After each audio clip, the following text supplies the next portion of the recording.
30% of the whole of all the kids in the whole country are affected by anemia, which is like 1 out of 3 kids. That's a huge percentage. 30%. That's brutal. Yeah.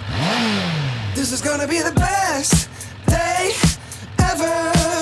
This is gonna be the best day ever. Wake up. And so we went down to Peru, which is Spanish for very hot. pear. Did you add that Kikuman soy sauce in the background? No, he's their spokesman. What are you talking about? Yeah. He's the spokesman for the brand. He's the soyest of boyists. The following is an episode of Ward Radio and does not represent the thoughts or the opinions of KHTS, its owners, or any of its affiliates, nor does it represent the official opinion of the Church of Jesus Christ of Latter-day Saints. With that said, sit back, relax, and enjoy the program.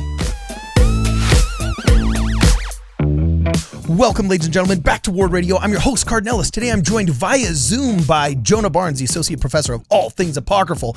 And we're going to be talking about a recent development that's super cool in Peru. The LDS Church is fighting childhood anemia in Peru. We're going to discuss this super cool article that just came out in Church News. And Jonah Barnes is going to tell us a little bit more of what's going on. Before we go further, Jonah Barnes, what is it about the Church News? We're like, okay, they got the first candid shot well, right? But it's always got to get followed up by this like super cringe group shot. You know what I'm saying? Where they all just like, what is, it's like worse than graduation photos where the dean awkwardly sits there with the fake handshake as you're grabbing your diploma. You know, they always just get a bunch of people and line them up. And it just looks like a sad, before I got shot in the wild, wild west for a corporal crime or something, you know what I'm saying? Yeah, I don't know Saloon. what. Can they just like, I don't know, get a prop, do something cool? I don't know. Hey, look, Yeah. they're contracting some like amateur photographer in Lima, Peru. You know, some member of the church who's trying to start their photography. What is he business, taking, and a they're like, daguerreotype? You know what I'm saying? Is this an old tin type? Are they just waiting for it to puts the expose? hood over himself and Like- he squeezes the thing. You know? Yeah. Okay. So tell us what the church is doing good, because it's obviously not their photography. But just tell us what the church is doing well. And that was grammatically correct right there. Tell us what the church is doing well in Peru to stop childhood anemia. Okay, so anemia, boys and girls, if you're not familiar with anemia, my mother was all about anemia. She was constantly warning us about anemia. You look anemic? Are you anemic? You got to get more iron in your blood if you're anemic. Yeah. So I heard all about it, but if you haven't heard about anemia, it's a thing. I actually had anemia on my mission. I got, if you drink the water in Russia, like any water, Really? you get worms. What? Sorry if you're eating breakfast, people. Sorry. But you just like any water. So that's why they boil it for tea, or they add a ton of alcohol so that it'll kill the worms. So the booze helps kill the worms in the water? Yeah, it's like, have you ever heard the pastor? So the pastor, he's given a sermon and he puts out 2 cups and he puts water in one and vodka in the other. And he says, this is why you should stop drinking. And he takes a worm and he goes, and he puts it in the water and it's fine. And then he says, and here's vodka. He takes a worm and he goes, and he puts it in the vodka and it dies. And he says, you see, what do we learn from this? And some Russian guy in the back is like, means if you drink vodka, you never get worms. Anyways. Okay. But, so Wow. that's why they drink vodka and tea over there. But I drank the water and I got worms and it made me anemic. And so the mission president's wife comes up and she gives you this little test where she like pushes on your arm. And if your arm turns white and then color comes back in, you're good. But if you push on your arm and it stays white, then you're anemic. And she's like, you're totally anemic. And I was like, oh, well, I've had the stomachache for 3 months. She's like, that's not a stomachache, moron. That's worms. Oh my gosh, really? So you had anemia from worms in the water in Russia? For months. It was awful. But so how'd you get rid of it? Did you take the priest's vodka? Did you kill all the worms? Hey, did you get sloshed on the vodka? Cardin. It was a wild time. You know? No, it wasn't. No. She's like, oh, you just take this little pill and it gets rid of it. And I'm like, are you kidding? Like one day it's gone. I was like, for 3 months, I've had excruciating haunched over pain, thinking it was just a tummy ache, like a moron. Oh, she's like, no, it's worms. Oh, dude. So, yeah. Anyways, sorry. I know if you're eating breakfast, I'm sorry to do that to you guys. Okay, well, tell us what the church is doing to combat future Jonah Barnes Anyways, so from yeah, having- morons like me Yeah. in Peru. No, so what happens is in Peru and in lots of places, if kids don't get enough iron in their diet, like meat and stuff in their diet or leafy greens, then they could get anemia, and that means that you don't have your blood isn't bringing nutrients as effectively to your body. And so you turn a little pale, your eyes get a little yellow. It has a ton of really bad side effects if you become anemic. Among those, and there's a little thing that I threw in the Discord, it shows what happens with pediatric anemia. Okay, I'm pulling it up right now. You can have improper cognitive development, your psychomotor development, your neurobehavior dysfunction, and it can lead to reduced IQ. Oh, to decreased, your fine motor skills suffer, autism.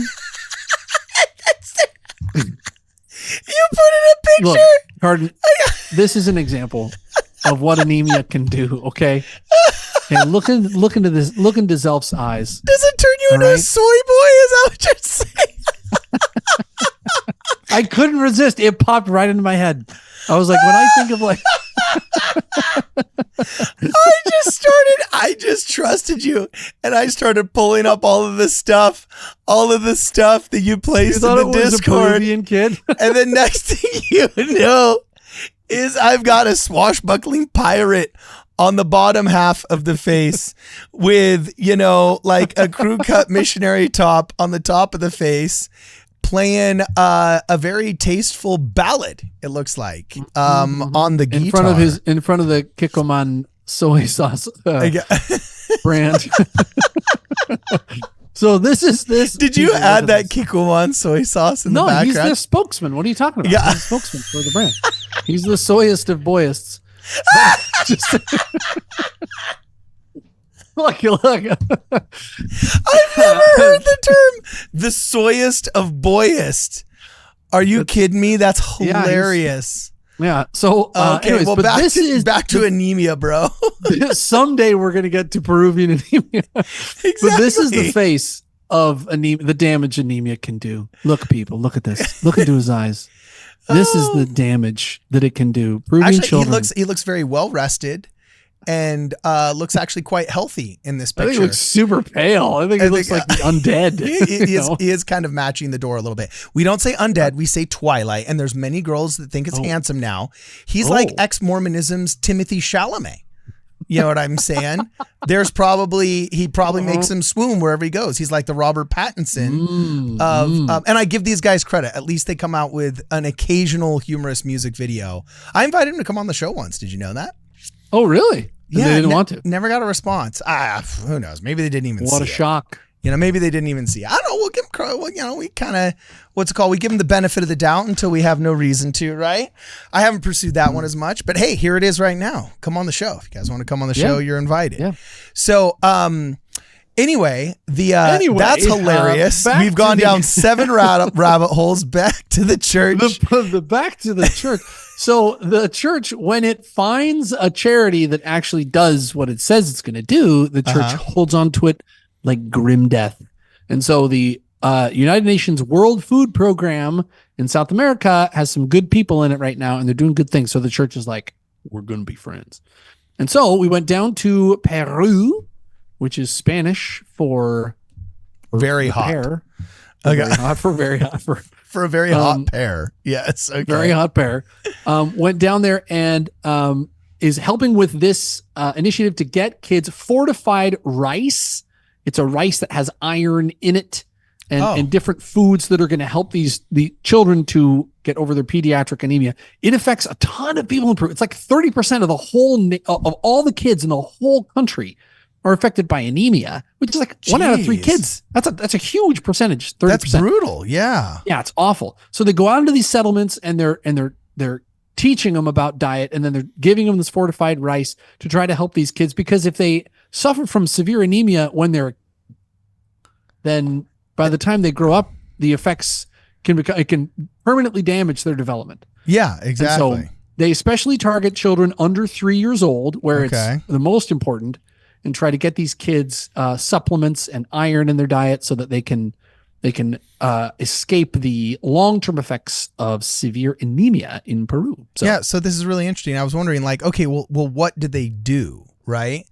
And they give us a couple of stats here. Chronic malnutrition in children under age 5 increased nationwide in Peru, reaching over 10% of the population, which is really high. All right. And anemia affecting 43.1% of children under 3. And in the constitutional province of Callao, as we would say in Spanish, or Callao, it rises to 37.8. So, I mean, these are some brutal numbers that you're looking at right there.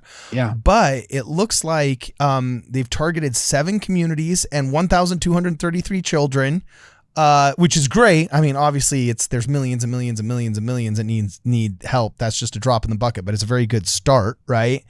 Every one of those kids Yes. kids is precious. So. Yes. And what's so interesting, it says about humanitarian services of the Church of Jesus Christ of Latter-day Saints right here. I thought this was such an intriguing stat that the church's 2023 caring summary shows that the faith's effort to care for people in need included more than 1.3 billion in expenditures and 6.2 million hours volunteered. That is incredible. Yeah. Now, however, we want to buttress that a little bit. Okay. That the stats. So if you read the article itself says the church isn't going in and handing out barrels of fortified rice.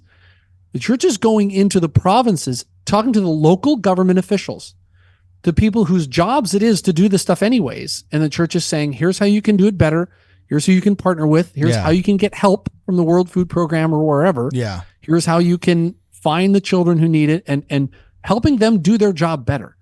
Just shotgunning, like just dropping pallets of cash. Yeah. Right. Like that half the time they'll just steal really it. That's good. what we did to the largest dam project.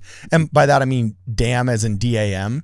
You can actually look this up. It's one of the it's one of the biggest examples of corporate and governmental embezzlement. Was an international dam project meant to dam part of this giant river in Argentina and produce this big, massive hydroelectric dam, hundreds of billions of dollars. It was going to change the economy of Peru, everything like that. Never got started. All the money went missing. Like every single dime of it. So much so that, Belamonte. Okay, yeah, one of those. Belamonte boondoggle. Or wait, no, that's Brazil. Wait, where's Argentina? Yeah, no, look it up in Argentina. The International Monetary Fund got pissed at Argentina. They're like, sorry, we literally have no receipts where any of this went. We don't know. It's like everybody knew. Everybody knew. And it ruined the credit of Argentina for like still people won't give them money because it was supposed to be this big, massive deal. But because they were handed a buttload of cash, all these corrupt officials just ended up taking it. All of these corrupt government and corporate entities just ended up taking it. And nobody knew where it went, but a bazillion people got insanely rich saying that, we're going to change the life of the poor, you know? Yeah. And, it was brutal. And that's why when you see the church donating $1.3 billion, yeah, you got to understand 100% of that is effective, direct. It is, it is audited. Every penny of that is going to help people. Well, I wouldn't say every penny. There was probably one overzealous woman who made one too many flats of Jell-O or funeral potatoes that ended up getting thrown away. You know what I'm saying? But still, like, yes, our confidence level and our trust level is so much higher with the church. And this is what I really thought. Yeah, I really thought the big stat and the big takeaway from this was the 6.2 million hours volunteered. Oh yeah, that's huge. Like that is because most of these projects, let's face it, they can be solved by just labor. Like just humans getting involved with other humans. And very rarely in some of these issues, is it a problem of capital when it can be like look at Homes for Heroes. Their problem isn't getting the materials. Its problem is getting the labor. You know what I'm saying? And so I find that statistic of 6.2 million hours volunteered very heartening. And it actually, frankly, inspires me to want to go and volunteer more with some of these church projects. Sure. As well. And this is a good time to remind people. So serving in a bishopric, I've made a call for 25 cents to 10-year-old kid because on his tithing slip, it was off by 25 cents. And so I have to make the call and I have to say, so you put down 10, but you have 25. Where would you like that to go? And you have to wait. You can't go home on your Sunday to be with your kids because you've got to make sure every penny. I mean, I was on the stake audit. I was the high councilman over auditing. Like, you kick down that door and you're like, we're short 17 cents. Someone's going to jail. I mean, the church is really, really tight about how every single penny gets moved. Yeah. So anyways, but the 6.2 million man hours, how do you put a cash value on that? You know what's how so do you funny do that? is my dad, he's a CPA. So he's only ever been called to do, he's an athlete and a CPA. So he's only ever been called once to do Boy Scouts, but literally he's been ward clerk like 6 or 7 times now. When people find out that you know how to do math and run QuickBooks, like, people just, you're ward clerk no matter what.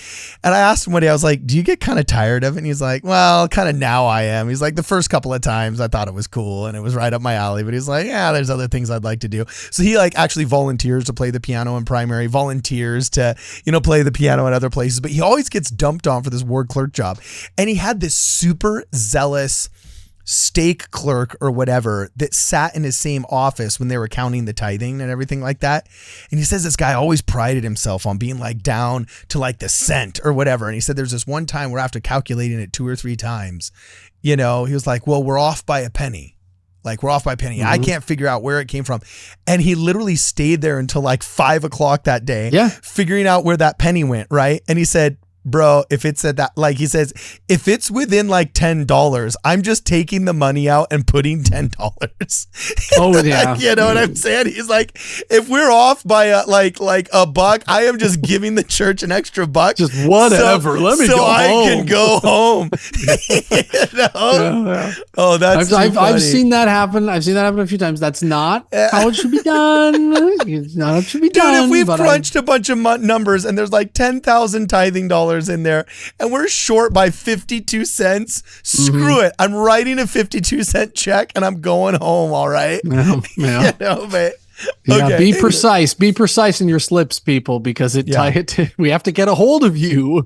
Yeah, exactly. Well, we don't have to, but the overachievers like Jonah Barnes have to. So anyway, let us know what you guys think in the comments below. Did you serve in Peru?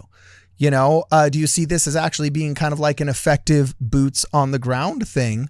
Or what kind of soy sauce do you prefer? Oh, what kind of soy sauce? Are you a Kikkoman? Are you a Kikkoman fan? Yeah, exactly. Or are you a singer-songwriter kind? You know what I'm saying? But let us know what you guys think in the comments below. And as always, for this and more, please make sure you check us out at WardRadio.com. This is gonna be the best day ever. This is gonna be the best day ever. Wake up, top of the morning. The bacon is crispy, the coffee is pouring. My meditation is peeling an orange. The bank says I'm already scoring.